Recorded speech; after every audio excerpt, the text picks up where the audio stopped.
Chapter का numericals करेंगे। ठीक है, हमारा पहला न्यूमेरिकल है a car travels 30 kilometre at a uniform speed of 40 kilometre per our and the next 30 kilometre at a uniform speed 20 kilometre per our, find its average speed. बच्चों कह रहा है क्वेश्चन कि एक कार है वो 30 किलोमीटर की distance uniform speed 40 kilometre per our से कवर करती है और नेक्स्ट अपना 30 किलोमीटर की डिस्टेंस 20 किलोमीटर पर आवर की यूनिफॉर्म स्पीड से कवर करती है। ठीक है, तो यहां पे हमसे पूछ रहा है कि एवरेज स्पीड क्या होगी। आप सभी जानते हो कि एवरेज स्पीड कैलकुलेट करने का फॉर्मूला क्या होता है, total distance travelled upon total time. तो यहां पे हम दो केसेस बनाते हैं, एक फर्स्ट केस और एक सेकेंड केस। ठीक है, तो फर्स्ट केस में हम क्या ले रहे हैं कि उसकी जो डिस्टेंस है वो d1 है, कितनी 30 किलोमीटर। ठीक है, और इस केस में जो स्पीड है s1 मान रहे हैं उसको हम, तो s1 कितना है 40 किलोमीटर पर आवर। और दूसरे वाले केस में क्या है, d2 जो है वो कितना है 30 किलोमीटर मींस डिस्टेंस, और जो स्पीड है s2 वो कितना है 20 किलोमीटर पर आवर। तो अब हमको क्या क्या चीज चाहिए यहां से, एक तो डिस्टेंस चाहिए टोटल, तो डिस्टेंस तो ऑलरेडी इसका दिया हुआ है, और दूसरा क्या चाहिए अपॉन टोटल टाइम होता है, तो हमको टोटल टाइम चाहिए। तो हम दोनों केसेस में टाइम निकाल लेंगे और सम कर देंगे तो टोटल टाइम आ जाएगा हमारा। तो मेन यहाँ पे मोटिव है हमारा टाइम निकालने का। ठीक है, तो अगर फर्स्ट केस में हम टाइम निकालें तो t1 इक्वल टू क्या होगा, d1 अपॉन s1 हो जाएगा, डिस्टेंस अपॉन स्पीड हो जाएगी। तो यहां पे d1 की वैल्यू कितनी है 30 अपॉन s1 कितना है हमारा 40, तो ये कितना आ जाएगा 3/4 आवर। ठीक है, टाइम हमारा आवर्स में दिया है, तो पहला जो टाइम आ गया मींस पहले केस में वो कितना आया 3/4 आवर। दूसरे केस में बच्चों टाइम निकाल लेते हैं, तो t2 हम बोल दे रहे हैं, और इसके लिए फिर से फॉर्मूला हमारा हो जाएगा d2 अपॉन s2। अब यहां पे d2 है हमारा 30 और s2 है हमारा 20, तो इस केस में जो टाइम आया t2 वो कितना हो गया हमारा 3/2 आवर्स। अब एक टाइम ये t1 आ गया हमारे पास और एक टाइम ये t2 आ गया हमारे पास। अब हम क्या करें, एवरेज स्पीड कैलकुलेट करनी है हमको, एवरेज स्पीड। तो हम क्या करते हैं, फॉर्मूला क्या है हमारा, total distance travelled upon total time. तो बच्चों टोटल डिस्टेंस क्या होगी, means d1 plus d2 upon t1 plus t2। ठीक है, अब d1 कितना है, d1 भी 30 है और d2 भी 30 है, और t1 कितना है हमारा 3/4 और 3/2, 3/4 प्लस 3/2। ठीक है, इसको सॉल्व करोगे आप तो कितना आ जाएगा, ये ऊपर हमारा 60 हो जाएगा, डिवाइडेड बाई ये 4 आएगा, और यहां से 3 प्लस 6, तो 6 और 3 9 हो जाएगा। मींस अगर इसको हम यहां पे कैलकुलेट कर लें, जो हमारी एवरेज स्पीड आ रही है SAV, तो वो कितना हो जाएगी 60 मल्टीप्लाइड बाई 4 अपॉन 9। ठीक है, अब यहां से क्या हो जाएगा, ये 3 20 और ये कितना आ जाएगा 80 अपॉन 3। तो जो हमारी एवरेज स्पीड आएगी बच्चों वो क्या हो जाएगी, SAV equal to 80 upon 3 kilometre per hour. दूसरा जो क्वेश्चन है बच्चों वो ये है कि a car travels a distance of 200 kilometer from Delhi to Ambala towards north in 5 hours. Calculate speed and velocity. बोल रहा है कि एक कार है जो कि 200 किलोमीटर की डिस्टेंस कवर करता है दिल्ली से अंबाला जाने में, ठीक है, और टूवर्ड्स नॉर्थ डायरेक्शन में वो ये डिस्टेंस कवर करता है और टाइम कितना लगता है 5 आवर्स, ठीक है। मींस ये 200 किलोमीटर की जो डिस्टेंस है उसको कवर करने में 5 आवर्स लगते हैं कार को, ठीक है। तो हमको फर्स्ट ऑफ ऑल निकालना है स्पीड और फिर क्या निकालना है वेलोसिटी। तो फर्स्ट केस में हमको स्पीड चाहिए, ठीक है। तो स्पीड का फॉर्मूला आप जानते हो, डिस्टेंस अपॉन टाइम। तो डिस्टेंस हमारी कितनी है 200 किलोमीटर अपॉन टाइम कितना है 5 आवर्स, तो ये कितना हो जाएगा 40 किलोमीटर पर आवर। तो जो हमारी स्पीड आ गई वो कितनी आ गई 40 किलोमीटर पर आवर की। दूसरे केस में बच्चों वेलोसिटी कैलकुलेट करने के लिए बोल रहा है। आप जानते हो वेलोसिटी का फॉर्मूला डिस्प्लेसमेंट अपॉन टाइम। तो यदि इस केस में हम डिस्प्लेसमेंट देखें तो क्या होगा डिस्प्लेसमेंट हमारा, अगर हम मानते हैं कि ये हमारा दिल्ली है और यहां पे हमारा अंबाला है, ठीक है, तो ये दिल्ली से अंबाला जा रहा है कार, तो यहां से यहां जाने में जो इसका डिस्टेंस होगा, मींस जितनी डिस्टेंस ये कार कवर करेगा उतनी ही डिस्प्लेसमेंट भी होगी, ठीक है। तो डिस्प्लेसमेंट और डिस्टेंस इस केस में सेम है, तो कितना हो गया 200 अपॉन टाइम फिर से 5 है, तो ये आंसर कितना आ जाएगा हमारा 40 किलोमीटर पर आवर, ठीक है। लेकिन यहां पे वेलोसिटी की बात की है तो जो हमारा डायरेक्शन दिया है टूवर्ड्स नॉर्थ, तो वही हम लिख देंगे टूवर्ड्स नॉर्थ। तो ये हो गया हमारा वेलोसिटी और स्पीड दोनों ही सेम होंगी, लेकिन बस इसमें डायरेक्शन आ गया है और इसमें डायरेक्शन नहीं।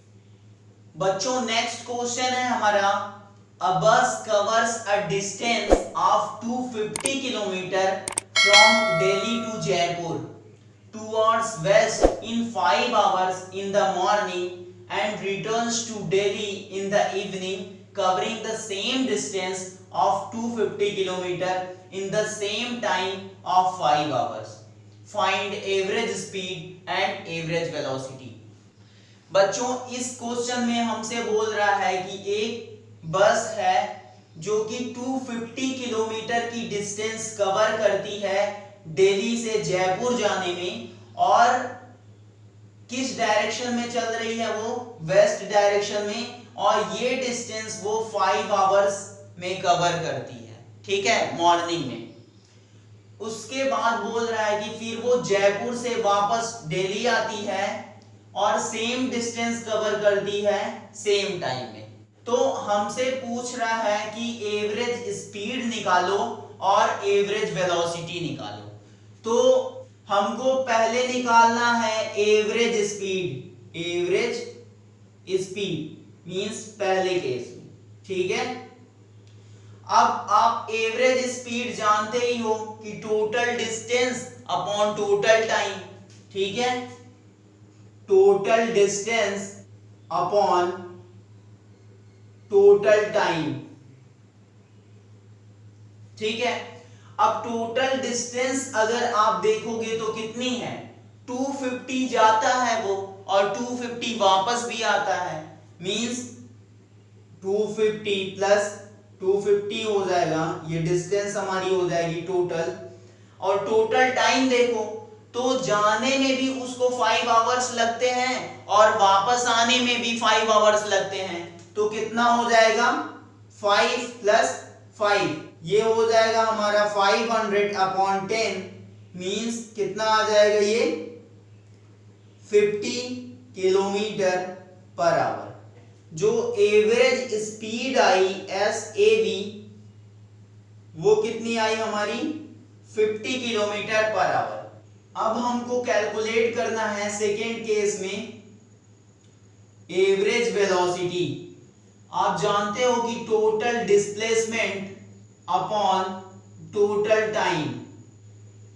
अब बच्चों डिस्प्लेसमेंट टोटल क्या होगा इस केस में, ठीक है, वो सबसे इंपॉर्टेंट बात है, सबसे इंटरेस्टिंग चीज है यहाँ पे कि जब वो बस दिल्ली से चलना स्टार्ट करती है और जयपुर पहुंच जाती है, ठीक है, तो दिल्ली से जयपुर जाने में वो 250 किलोमीटर कवर करती है और टाइम इस केस में उसको 5 आवर्स लगते हैं। फिर वापस वो आती है 250 किलोमीटर अगेन कवर करती है 5 आवर्स में, ठीक है। अब यहां पे आप देखो डिस्प्लेसमेंट क्या होगा, इनिशियल और फाइनल पोजीशन दोनों एक ही पॉइंट पे हैं, मींस डिस्प्लेसमेंट 0 होगा। आप डायरेक्टली बोल सकते हो कि जो बस थी वो दिल्ली से चली थी और लास्ट में फाइनली वो दिल्ली पे आके रुकी है, ठीक है, मींस वो जयपुर तो गई 250 कवर करके, लेकिन वापस फिर से 250 कवर किया 5 आवर्स में और दिल्ली आ गई, ठीक। तो अगर डिस्प्लेसमेंट निकालें तो क्या होगा, 0 होगा। फाइनल माइनस इनिशियल, तो फाइनल 250, इनिशियल भी 250, मींस डिस्प्लेसमेंट हमारा इस केस में 0 आ जाएगा।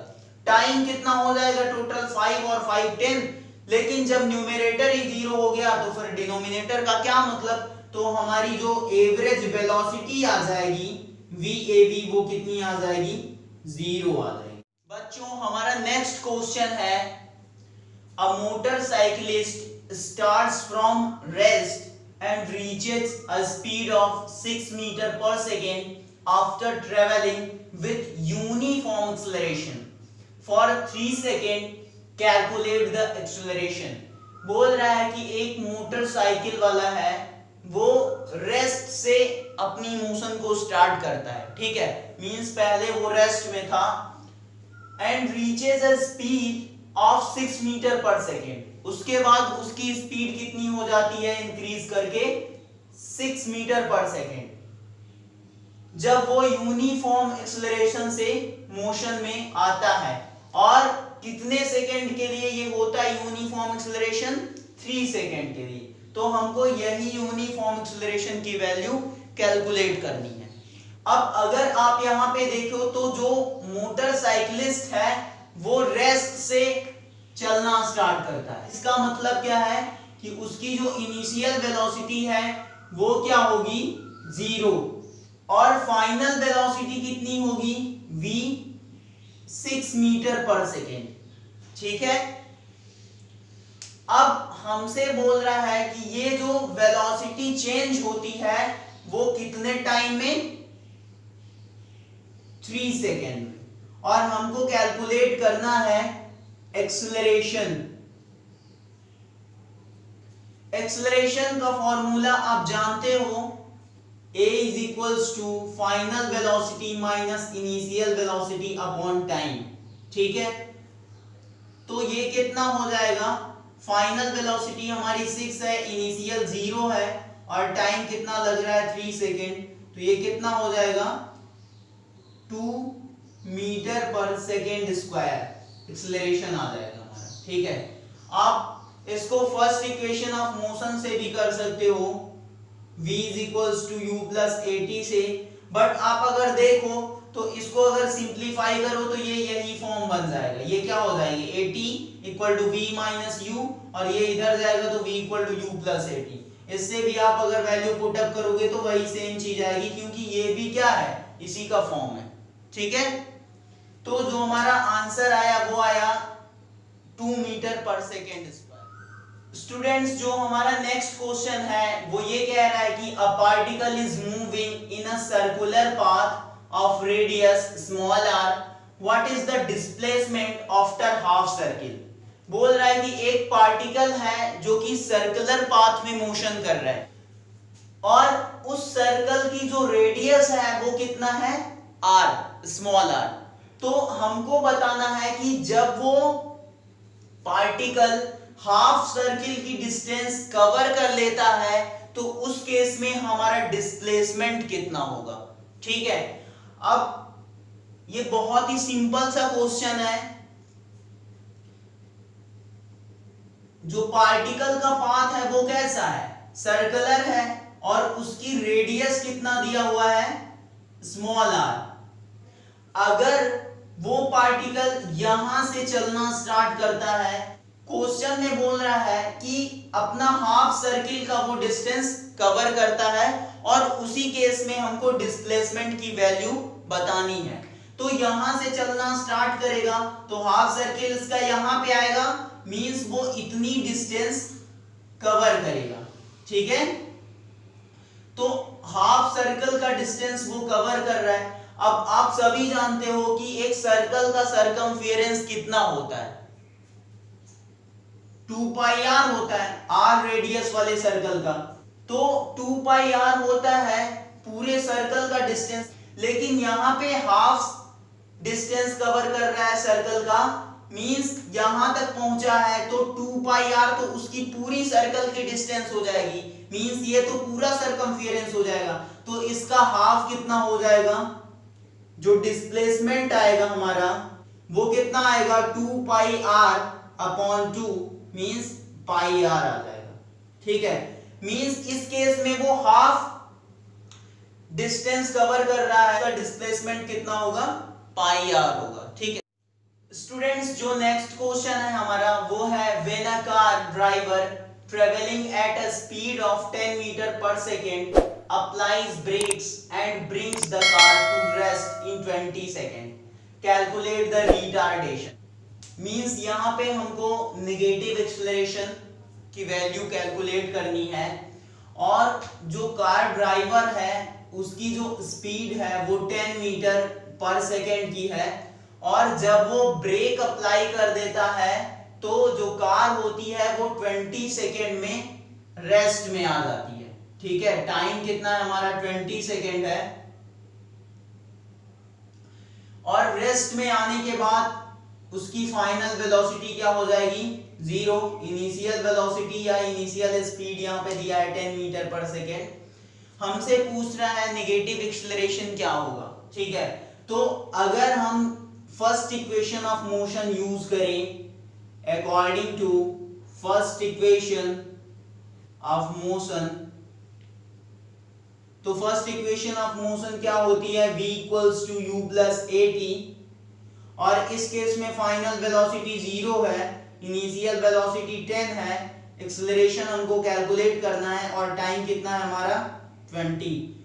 ये कितना हो जाएगा, 20a is equals to -10, a is equals to -10 upon 20, means जो रिटार्डेशन आएगा हमारा वो कितना हो जाएगा, -0.5 मीटर पर सेकेंड स्क्वायर का। तो ये जो माइनस साइन है वो रिप्रेजेंट कर रहा है कि एक्सेलरेशन कैसा है, नेगेटिव है, मींस यहाँ पे रिटार्डेशन हो रहा है। इसी वजह से क्वेश्चन में भी बोल दिया है कि रिटार्डेशन कैलकुलेट करना है। बच्चों नेक्स्ट क्वेश्चन है हमारा, a racing car has a uniform acceleration of 4 metre per second square, what distance will it cover in 10 seconds after start।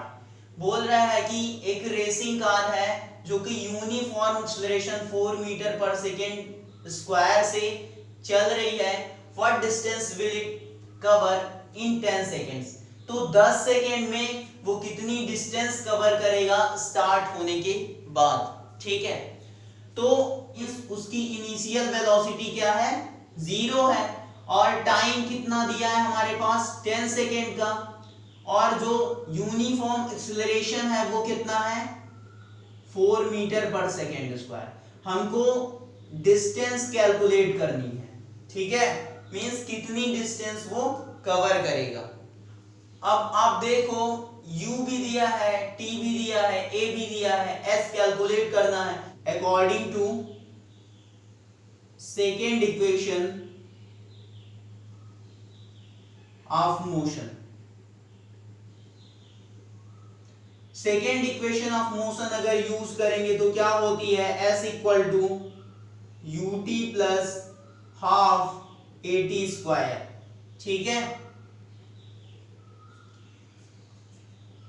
Values put up कर दो आप। u हमारा 0 है तो t कितना भी हो ut 0 ही हो जाएगा, प्लस हाफ at स्क्वायर दिया है तो एक्सेलरेशन कितना है अपने पास 4, और टाइम का स्क्वायर कितना हो जाएगा 100। ठीक है, तो ये कितना हो जाएगा 2, और ये कितना आ जाएगा 200 मीटर। मींस जो रेसिंग कार है वो कितना डिस्टेंस कवर करेगी 200 मीटर की। स्टूडेंट्स नेक्स्ट क्वेश्चन है, a scooter moving at a speed of 10 metre per second, it stopped by applying brakes which produce a uniform acceleration of minus 0.5 meter per second square. How much distance will be covered by the scooter before stops? बोल रहा है कि एक scooter है जो कि 10 metre per second की speed से मोशन कर रहा है। ठीक है, और अगर उस पे ब्रेक अप्लाई कर दिया जा रहा है तो minus 0.5 metre per second square का रिटार्डेशन प्रोड्यूस हो रहा है। यहां पे लिखा है एक्सेलरेशन, यूनिफॉर्म एक्सेलरेशन प्रोड्यूस हो रहा है, लेकिन ये जो नेगेटिव वैल्यू है वो बता रही है क्या कि जो एक्सेलरेशन है वो कैसा है, नेगेटिव है, या आप बोल सकते हो कि रिटार्डेशन हो रहा है। हमको डिस्टेंस कैलकुलेट करनी है कि स्टॉप होने के पहले, मींस बॉडी जब रेस्ट में आ रही है उसके पहले वो कितनी डिस्टेंस कवर करेगी। तो हमारे पास जो इनिशियल वेलोसिटी है वो कितना है 10 मीटर पर सेकेंड। फाइनली अगर आप देखो तो जो स्कूटर की पोजीशन होगी वो रेस्ट में आ जाएगी, मींस फाइनल वेलोसिटी क्या हो जाएगी 0। और इस केस में जो हमारा नेगेटिव एक्सेलरेशन या रिटार्डेशन है वो कितना दिया है minus 0.5 metre per second square. यहां पे हमको डिस्टेंस कैलकुलेट करनी है, तो अगर आप थर्ड इक्वेशन ऑफ मोशन लगाओ, according to third equation of motion, तो क्या होगा, थर्ड इक्वेशन क्या है हमारी, v square equal to u square plus 2as। Values put up करो आप, v कितना दिया है 0, u स्क्वायर कितना होगा 10 का square plus 2as, means 2 into acceleration कितना है माइनस 0.5 इंटू s हमको कैलकुलेट करना है यहां से, तो ये 0 हो जाएगा। अब ये पूरी वैल्यूज इधर जाएगी तो पॉजिटिव हो जाएगी, निगेटिव है तो ये कितना हो जाएगा 1 इंटू एस इक्वल टू ये 100 हो जाएगा 10 का स्क्वायर, मींस यहां से जो डिस्टेंस आएगी वो 100 अपॉन 1, मींस क्या आ जाएगी 100 मीटर। तो जो स्कूटर है वो स्टॉप होने से पहले कितनी डिस्टेंस कवर करेगा 100 मीटर की। स्टूडेंट्स नेक्स्ट क्वेश्चन है हमारा, calculate the speed of the body as it moves from. ठीक है, ये ग्राफ दिया है, कौन सा ग्राफ है, डिस्टेंस टाइम ग्राफ है। इस केस में हमको स्पीड बतानी है कि जो ऑब्जेक्ट मोशन में है उसकी स्पीड क्या होगी। ठीक है, तो पहला जो केस दिया है ए वाला, उसमें दिया है कि ए से बी पॉइंट के बीच में उसकी स्पीड क्या होगी। मैंने अपने पिछले वीडियोस में ये बताया था कि डिस्टेंस टाइम ग्राफ के थ्रू स्पीड या वेलोसिटी कैसे कैलकुलेट किया जाता है। यहां पे आप देख रहे हो कि ए से बी के बीच में जो स्पीड होगा वो कैसा है, ये ग्राफ कैसा है हमारा यूनिफॉर्म मोशन का है, क्योंकि स्ट्रेट लाइन ग्राफ आ रहा है। तो ए से बी के बीच में स्पीड कैलकुलेट करना है आपको, तो डिस्टेंस टाइम ग्राफ से हमेशा वेलोसिटी या स्पीड मिलती है कब, जब हम उसका स्लोप कैलकुलेट करें। तो अगर आप इस केस में स्लोप निकालोगे तो वही हमारा क्या होगा वेलोसिटी या फिर स्पीड। तो स्लोप कैसे निकालोगे आप? स्लोप निकालने के लिए आप y अपॉन एक्स करते थे। अब y एक्सिस पे कितनी डिस्टेंस है वो रख दो और x एक्सिस पे कितना टाइम है वो पुट अप कर दो, तो हमारा स्लोप आ जाएगा और वही स्लोप क्या होगा? स्पीड होगा। यहां पे अगर B पॉइंट से डिस्टेंस एक्सिस पे परपेंडिकुलर ड्रॉप करो तो ये किस पे आ रहा है? 3 पे आ रहा है। और B पॉइंट से अगर टाइम एक्सिस पे परपेंडिकुलर ड्रॉप करो तो ये किस पे आ रहा है? 5 पे आ रहा है। मींस जो ये फाइनली डिस्टेंस कवर कर रहा है B पॉइंट तक में वो 3 सेंटीमीटर की, और जो टाइम लग रहा है इसको वो 2 से स्टार्ट हो रहा है। तो आप कैसे निकालोगे? 5 माइनस 2 करके डिफरेंस।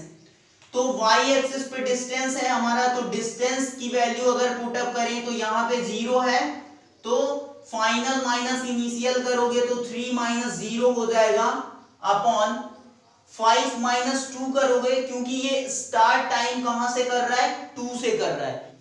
तो 5 माइनस 2 हो जाएगा तो कितना होगा ये? 3 अपॉन 3। मींस इसकी जो स्पीड आएगी वो कितनी आएगी? 1 सेंटीमीटर पर सेकेंड की। सेकेंड वाले केस में क्या दे रहा है? बी पार्ट में B2C में बोल रहा है कि हमको स्पीड बतानी है। अब आप देखो, मैंने एक ग्राफ ऐसा पढ़ाया था कि जब भी डिस्टेंस टाइम ग्राफ दिया हो, क्या दिया हो? डिस्टेंस टाइम ग्राफ दिया हो, और ग्राफ हमारा straight line parallel to the time axis हो, तो उस केस में क्या होता है? हमेशा ही ऑब्जेक्ट रेस्ट में होता है, क्योंकि वो कोई डिस्टेंस नहीं कवर करता बट उसका टाइम चेंज होता रहता है। तो इस केस में आप देखो ग्राफ हमारा कुछ ऐसा ही है जो मैंने इस टाइप का ग्राफ पढ़ाया था।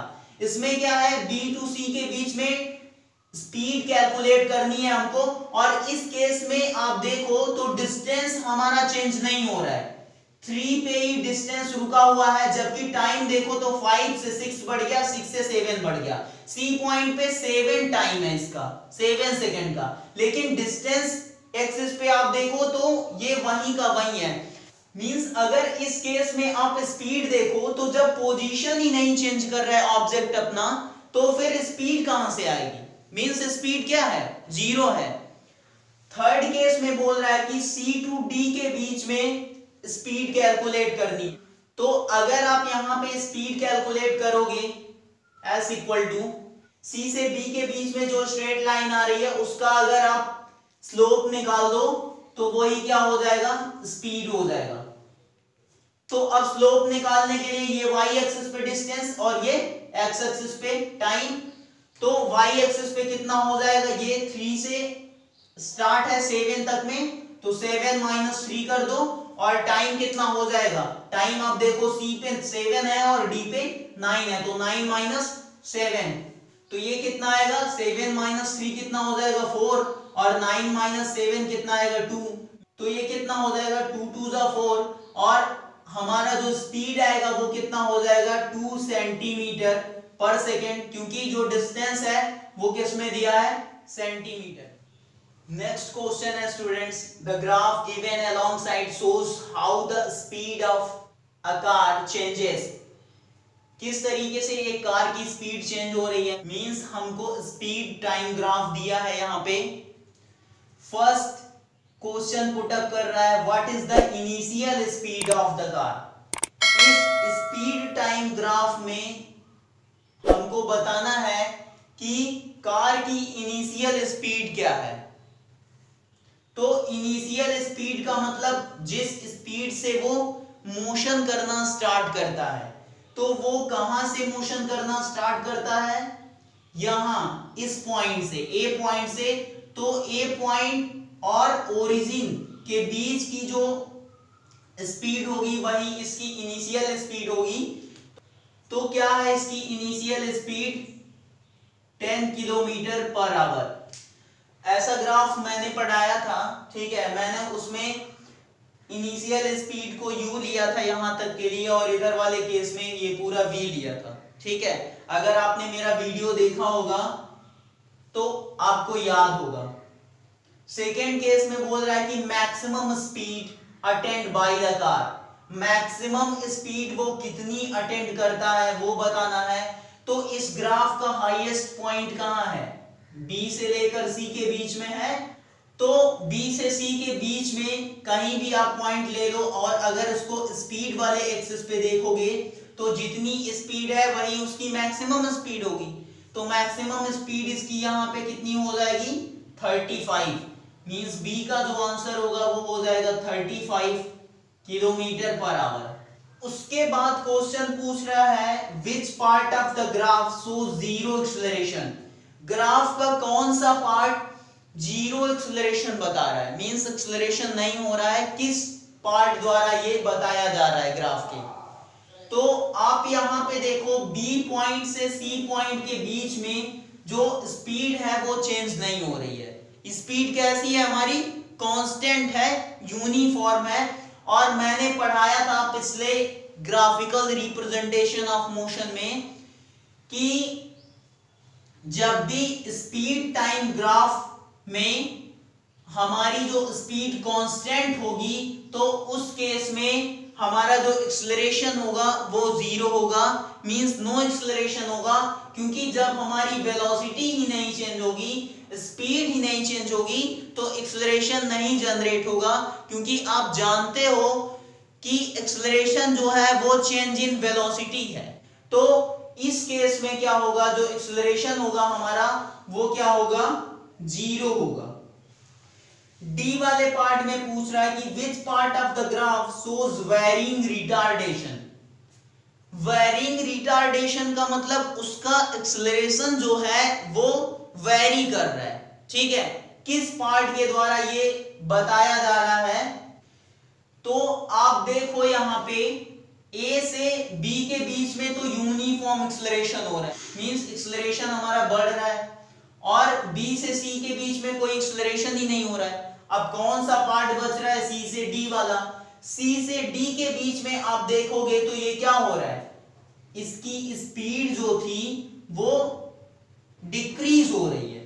ठीक है, मींस इसकी वेलोसिटी चेंज तो हो रही है सी से डी के केस में, लेकिन चेंज में कैसा चेंज हो रहा है?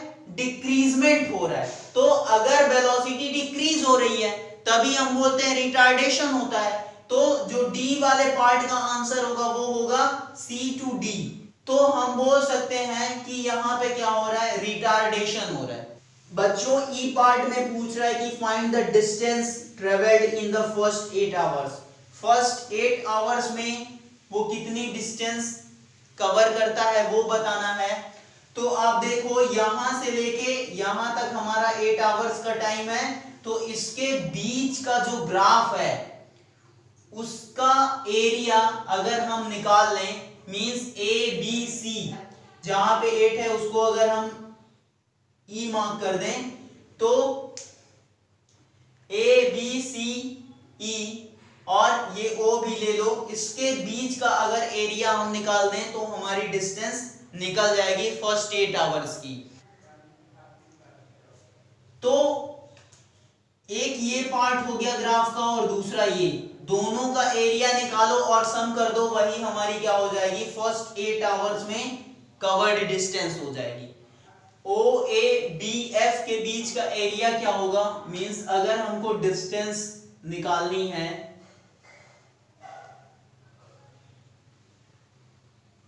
फर्स्ट 8 आवर्स में तो क्या होगा? Area of O A B F plus area of F B C E. तो बच्चों ओ ए बी एफ क्या है? हमारा एक ट्रापीजियम है। Trapezium O A B F का एरिया आप कैसे कैलकुलेट करोगे? Sum of parallel sides into height upon 2 और प्लस क्या हो जाएगा? Area of F B C E rectangle जो है। तो इसकी पैरेलल साइड कौन सी है? ये वाली है और ये वाली है, मींस AO और BF। तो AO कितना है हमारा? 10 प्लस 35 इंटू हाइट कितनी हो जाएगी, इसको रोटेट करोगे तो ये 0 से 3 टाइम है, मीन्स 3 हाइट हो जाएगी इसकी, अपॉन 2 हो जाएगा, प्लस एरिया ऑफ FBCE। तो इसका एरिया क्या होगा, रेक्टेंगल है तो लेंथ इंटू ब्रेड्थ हो जाएगा, तो इसकी लेंथ कितनी है 35 इंटू ब्रेड्थ अगर निकालोगे तो कितना हो जाएगा 8 माइनस 3 मीन्स 5 आ जाएगा, तो ये कितना हो जाएगा, ये हो जाएगा 45 इंटू 3 अपॉन 2 प्लस ये कितना हो जाएगा 175। यहां पे कैलकुलेट कर लो तो ये कितना हो जाएगा हमारा 3 5 जा 15, 5 3 4 जा 12, 135 अपॉन 2 हो जाएगा प्लस 175 और ये आएगा हमारा 67.5 प्लस 175। तो ये सम करोगे तो कितना हो जाएगा D equal to 242.5 kilometre. Students next question है 3 speed time graph given below. 3 speed time graph दिए हमारा A, B और C। पूछ रहे हैं हमसे which graph represents the case of, पहला जो केस है a cricket ball thrown vertically upwards and returning to the hands of the thrower. Means इस ग्राफ में कौन सा केस फर्स्ट वाले पार्ट को रिप्रेजेंट कर रहा है, क्या बोल रहा है इसमें कि एक cricket ball vertically upward throw की गई और वापस वो थ्रोअर के हाथ में आ रही है, ये किस ग्राफ द्वारा बताया जा रहा है। ठीक है, अब एक चीज आप ये समझो कि जब भी कोई बॉल अपवर्ड डायरेक्शन में फेंकी जाएगी मींस उसकी जो वेलोसिटी होगी वो टाइम के साथ क्या होगी, डिक्रीज करती जाएगी। ठीक है, और उसके बाद जब वो वापस आएगी तो टाइम के साथ उसकी वेलोसिटी इंक्रीज करती जाएगी। ठीक है, तो अब आप देख लो इसमें कि किसमें टाइम के साथ जो स्पीड है वो ऊपर जाने पे डिक्रीज हो रहा है, इस केस में तो ऐसा नहीं हो रहा है। इस वाले केस में अगर आप देखो तो जैसे जैसे ये क्या हो रहा है, टाइम क्या हो रहा है, बढ़ रहा है, टाइम के साथ साथ स्पीड क्या हो रही है, कम हो रही है। मींस अगर इस पॉइंट पे देखो तो टाइम कुछ और होगा, इस पॉइंट पे टाइम कुछ और होगा, मींस टाइम तो बढ़ रहा है लेकिन स्पीड क्या हो रही है, यहाँ पे स्पीड कुछ और है, यहाँ पे स्पीड उससे कम हो गई है, फिर ये स्पीड कम हो गई है, यहाँ पे आके स्पीड 0 हो गई है। तो मैंने क्या बताया कि जब भी कोई चीज ऊपर फेंकी जाएगी तो टाइम के साथ उसकी जो वेलोसिटी होगी वो डिक्रीज कर दी जाएगी, मींस स्पीड उसकी घटने लगेगी। तो यहाँ पे वही केस हो रहा है, ये ऊपर वाली डायरेक्शन है, मींस जब ये ऊपर फेंकी जा रही है तो इसकी स्पीड क्या हो रही है, डिक्रीज हो रही है टाइम के साथ साथ। और उसके बाद जब वो ऊपर से नीचे के साइड आएगा तो क्या होगा, उसकी जो वेलोसिटी होगी वो इंक्रीज करती जाएगी। ठीक है, फ्रीली फॉलिंग बॉडी हो जाएगी वो। तो आप यहाँ इस पॉइंट के बाद से देखो, मींस जब क्रिकेट बॉल ऊपर से नीचे आ रहा है तब की ये पोजीशन है, यहां से जब ये यहां जा रहा है ग्राफ तो क्या हो रहा है, इसकी जो स्पीड हो रही है वो टाइम भी बढ़ रहा है और साथ ही साथ स्पीड भी क्या हो रही है, बढ़ रही है। यहाँ पे जो स्पीड है वो ज्यादा है as comparison to this point, और यहाँ पे जो स्पीड है पीक पॉइंट पे वो ज्यादा है as comparison to this point. तो ये जो सी वाला ग्राफ होगा वो फर्स्ट केस के लिए रिस्पॉन्सिबल होगा, मींस फर्स्ट केस का जो रिप्रेजेंटेशन होगा ग्राफ के थ्रू वो सी वाला होगा। दूसरा जो है बोल रहा है कि a trolley decelerating to constant speed and then accelerating uniformly. एक ट्रॉली है, बोल रहा है फर्स्ट ऑफ ऑल वो डिक्रीज होती है और अपने कांस्टेंट स्पीड पे आ जाती है, और फिर उसके बाद क्या होता है, देन एक्सेलरेटिंग, उसके बाद यूनिफॉर्मली एक्सेलरेट होती है। पहले डिक्लेरेशन हो रहा है मींस रिटार्डेशन हो रहा है, उसके बाद कांस्टेंट आ रही है और कांस्टेंट के बाद क्या हो रहा है, एक्सेलरेटिंग हो रहा है। मींस यहां पे देखो हमने एक ग्राफ पढ़ाया था यूनिफॉर्म एक्सेलरेशन का कुछ इस तरीके से। ठीक है, और इसके बाद इसी केस में हमने बताया था कि अगर ग्राफ हमारा कुछ ऐसा हो तो वहां पे क्या होगा, यूनिफॉर्म रिटार्डेशन होगा, यहाँ पे यूनिफॉर्म एक्सेलरेशन होगा। तो वो केस यहाँ पे आ रहा है, आप देख सकते हो कि केवल इतने पार्ट के लिए इसकी जो स्पीड है वो डिक्रीज हो रही है, मींस वेलोसिटी तो चेंज हो रही है लेकिन डिक्रीज हो रही है। इस वजह से एक्सेलरेशन क्या हो रहा है, नेगेटिव हो रहा है, मींस एक्सेलरेशन डिक्रीज कर रहा है हमारा। ठीक है, तो ये डिक्लेरेटिंग पोजीशन हो गई। उसके बाद फिर क्या हो रहा है, कांस्टेंट स्पीड में। तो यहां पे देखो तो इसकी स्पीड क्या है, कांस्टेंट है, यूनिफॉर्म है, और इस केस में एक्सेलरेशन 0 हो जाएगा इस केस में। और इसके बाद ये क्या है, फिर से एक्सेलरेट कर गया, मींस एक्सेलरेशन इसका फिर से यूनिफॉर्म हो गया, एक्सेलरेशन इसका बढ़ने लगा।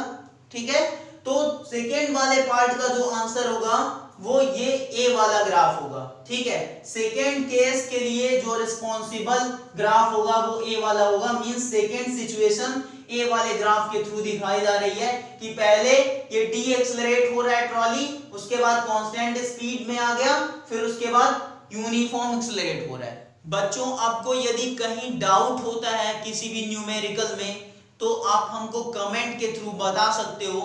और प्लीज सभी से रिक्वेस्ट है कि जो भी चैनल पे नया हो वो चैनल को जरूर सब्सक्राइब कर दो। ठीक है, और हमारा वीडियो आपको कैसा लगा आप ये कमेंट में जरूर मेंशन करना।